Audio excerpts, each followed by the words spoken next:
News and Talk. Pemilihan kepala daerah Pilkada serentak akan digelar pada 27 November 2024 mendatang. Dan semua pihak berharap Pilkada serentak dapat berlangsung damai. Karena Pilkada damai dapat membangun demokrasi yang bersih dan berkualitas.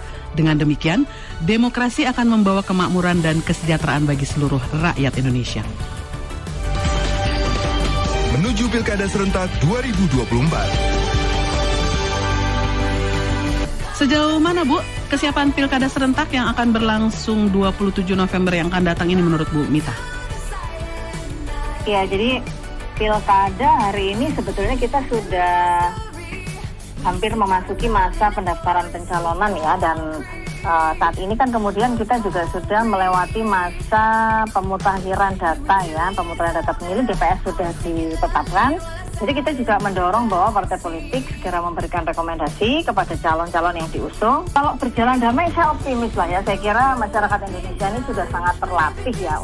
Nah, Pilkada damai ini kan sebetulnya adalah salah satu harapan yang kemudian bisa membawa signifikansi perubahan yang lebih baik.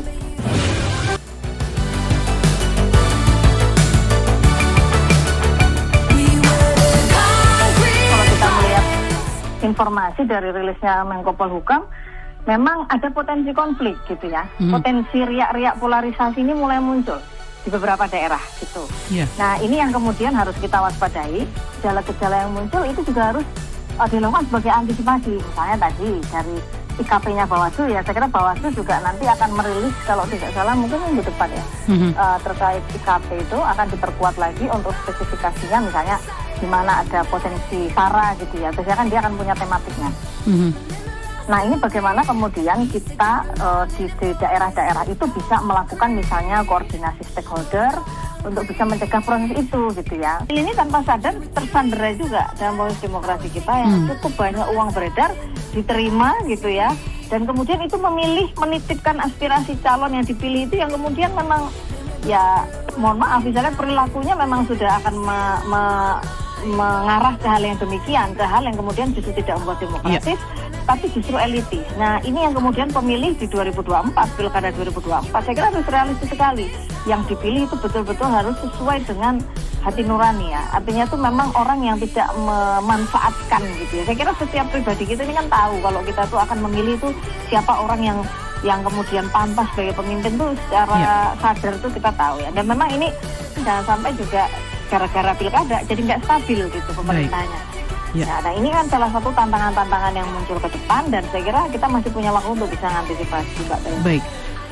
Masyarakat sekarang ini kan media sosial menjadi hal yang sangat akrab ya, dan meskipun ini tergantung juga kesiapan aparat juga, aparat keamanan itu ya betul-betul harus melakukan apa istilahnya pencegahan gitu dari hulunya gitu, jadi kemudian apa yang kemudian menjadi permasalahan, mereka tidak kemudian justru menciptakan, tapi bagaimana mereka mencegah.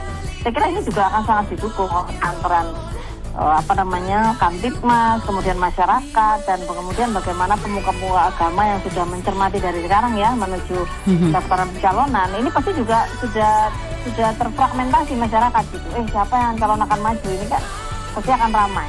Nah, ini yang kemudian perlu juga ada konsensus, misalnya nanti pemilu damai, ya kan, fakta integritas yang seperti itu. LCC News and Talk.